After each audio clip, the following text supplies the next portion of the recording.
আসসালামু আলাইকুম সুপ্রিয় শিক্ষার্থীরা। নবম ও দশম শ্রেণীর পদার্থবিজ্ঞান প্রথম ও দ্বিতীয় অধ্যায়ের একটি সমন্বিত প্রশ্ন ময়মনসিংহ বোর্ড 2020। এই প্রশ্নে দেওয়া আছে দৃশ্যকল্প 1, একটি স্লাইড ক্যালিপার দ্বারা একটি দণ্ডের দৈর্ঘ্য পরিমাপে প্রধান স্কেলের পাঠ পাওয়া গেল 4.2 সেন্টিমিটার আর দণ্ডটির দৈর্ঘ্য হচ্ছে 4.25 সেন্টিমিটার। যন্ত্রটির ভার্নিয়ার ভাগ সংখ্যা 20 ও প্রধান স্কেলের ক্ষুদ্রতম এক ভাগের মান 1 মিলিমিটার।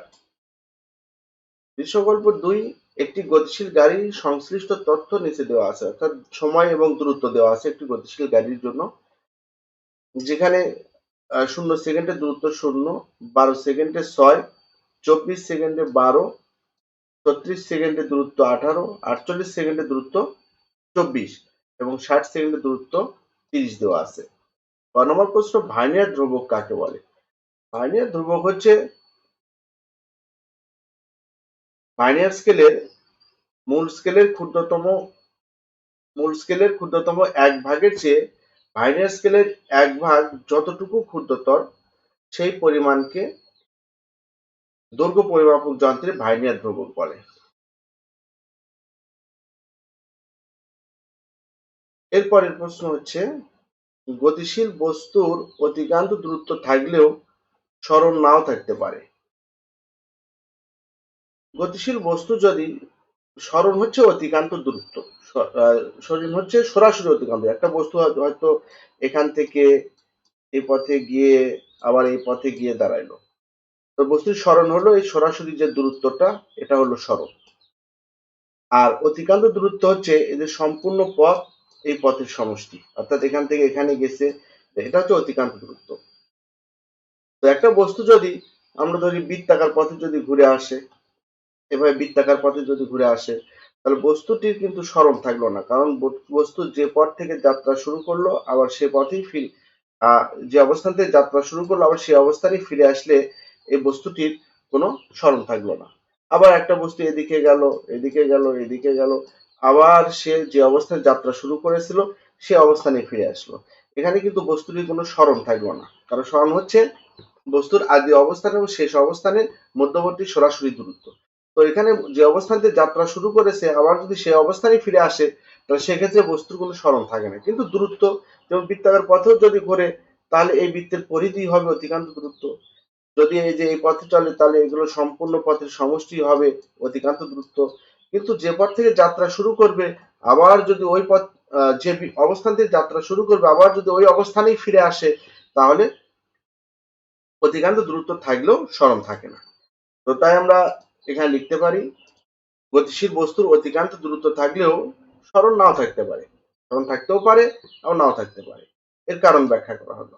এর কারণ হচ্ছে দূরত্ব স্কেলার রাশি আর সরণ হচ্ছে ভেক্টর রাশি।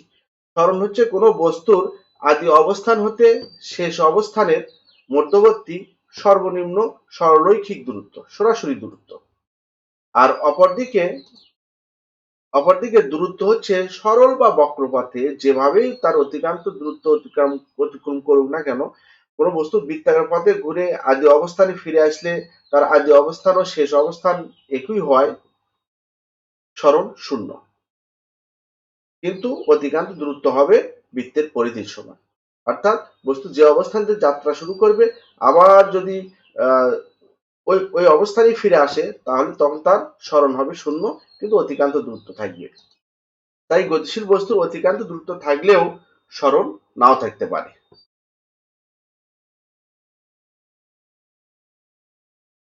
এরপরের প্রশ্ন, দৃশ্যকল্প 1 এর আলোকে ভার্নিয়ার সমপাতন নির্ণয় করো। তো ভার্নিয়ার সমপাতন নির্ণয় করতে গেলে আমাদের এখানে দেওয়া আছে প্রধান স্কেলের পাঠ দেওয়া আছে। প্রধান স্কেলের পাঠ 4.2 সেন্টিমিটার, এটাকে এম ধরা হয়। দণ্ডের পরিমাপকৃত দৈর্ঘ্য দেওয়া আছে 4.25 সেন্টিমিটার।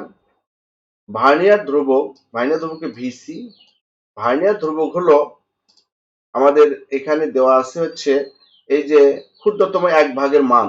এই ক্ষুদ্রতম এক ভাগের মানকে যদি ভার্নিয়ার ভাগ সংখ্যা 20 দ্বারা ভাগ করি, তাহলে আমরা পাবো ভার্নিয়ার ধ্রুবক। ভার্নিয়ার ধ্রুবক ভিসি ইকুয়াল এস ভাগ এন। এস হচ্ছে ক্ষুদ্রতম এক ভাগের পরিমাপ। ক্ষুদ্রতম এক ভাগের পরিমাপ ছিল এখানে 1 মিলিমিটার, আর ভাগ সংখ্যা ছিল 20। তো 1 মিলিমিটারকে 20 দ্বারা ভাগ করলে 0.05 মিলিমিটার, একে সেন্টিমিটার করলে আমরা 10 দ্বারা ভাগ করতে পারি। 10 দ্বারা ভাগ করলে 0.05 সেন্টিমিটার হয়। এটি হচ্ছে ভার্নিয়ার ধ্রুবক। আমাদের বের করতে হবে ভার্নিয়ার সমপাতন। তো ভার্নিয়ার সমপাতন ভি ইকুয়াল কি?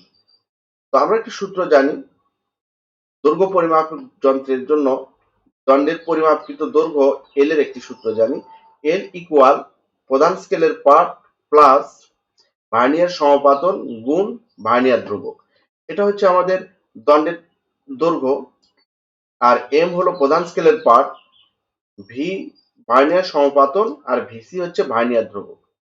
তো প্রধান স্কেলের পার্টের সাথে ভার্নিয়ার ধ্রুবক এবং ভার্নিয়ার সমাপাতের গুণফলের সমষ্টি হলো দণ্ডের দৈর্ঘ্য। এখানে আমরা এম কে যদি পক্ষান্তর করি তাহলে এল মাইনাস এম পাই। তো আমরা লিখতে পারি, যেহেতু আমরা ভি বের করব, V into VC L minus M.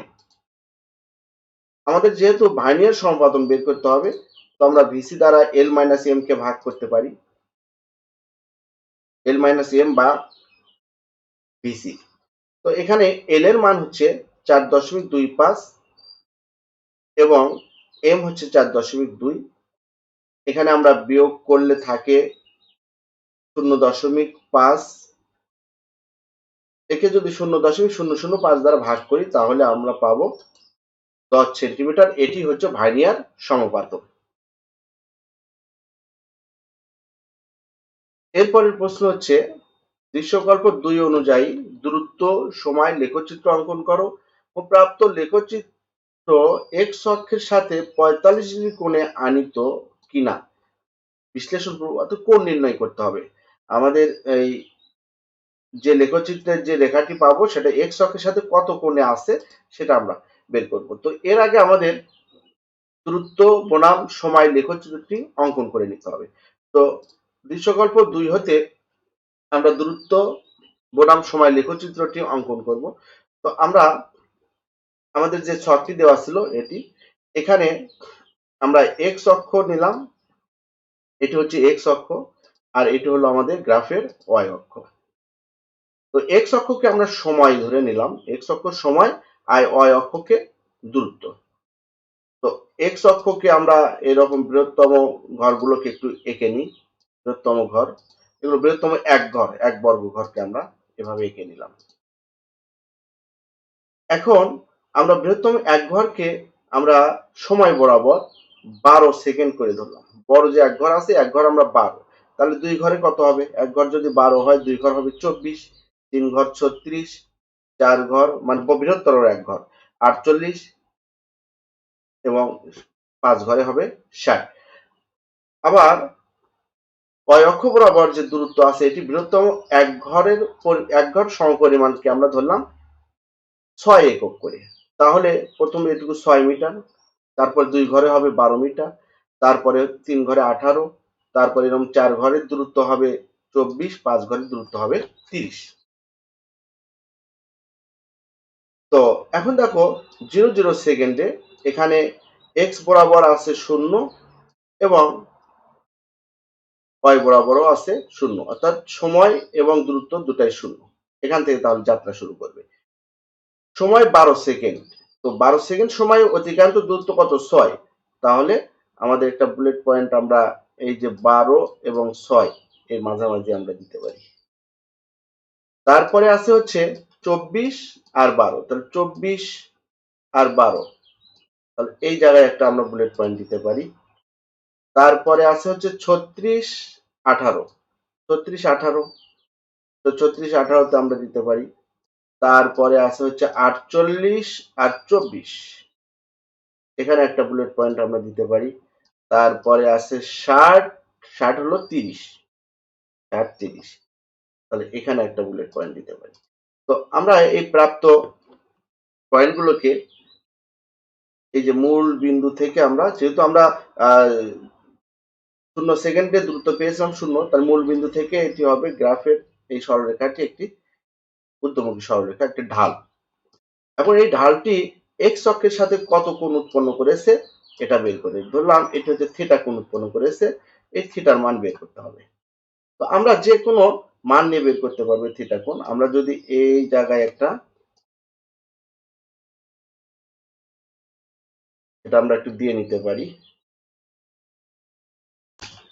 তো আমরা এখানে এই যে এখানে আমরা যে পেলাম হচ্ছে এই বিন্দুর একটা আমরা যদি নাম দিই এম, এখান থেকে আমরা এর উপর এক্স অক্ষের উপর একটি লম্ব এবং ওয়াই অক্ষের উপর লম্ব নিই, এটি আমাদের একটি ত্রিভুজ হলো। এই ত্রিভুজের এই যে ভূমি এক্স হচ্ছে 60, এটা হচ্ছে সময়, আর এই যে লম্ব এটা যদি আমাদের থিটা কোণ হয়, এই থিটা কোণের লম্ব হবে হচ্ছে আমাদের কত 30, কারণ এই যে এটা উপরের দিকে আমরা এটা গেছি হচ্ছে 30। তো প্রাপ্ত সরলরৈখিক লেখচিত্রের ঢাল নির্ণয়ের জন্য, এই থিটা নির্ণয়ের জন্য এটাই হচ্ছে ঢাল নির্ণয়ের জন্য আমরা সূত্র জানি ট্যান থিটা ইকুয়াল লম্ব ভাগ ভূমি। এম হচ্ছে ট্যান থিটা হচ্ছে ঢাল, ঢালকে আমরা এম জানি। তো এই ট্যান থিটা ইকুয়াল লম্ব, লম্ব হচ্ছে এখানে আমাদের এই যে দূরত্বের পরিবর্তন, এটা পাইছি আমরা লম্ব। তো দূরত্বের পরিবর্তন আমরা কত পেলাম, এখানে ছিল 30, আর এই যে 0, এখানে হচ্ছে আমরা এক্স অক্ষের উপর ওয়াই এর মান হচ্ছে 0, তাহলে 30 থেকে 0 বাদ, এটি হচ্ছে দূরত্বের পরিবর্তন। আর এখানে সময়ের পরিবর্তন 60 থেকে 0 বাদ, তাহলে ট্যান থিটা ইকুয়াল 30 মাইনাস 0 এবং 60 মাইনাস 0। আবার বলি, এখানে ওয়াই অক্ষ এটি হলো আমাদের লম্ব, আর এটি হলো আমাদের ভূমি। আমরা ট্যান থিটা ইকুয়াল জানি লম্ব বাই ভূমি।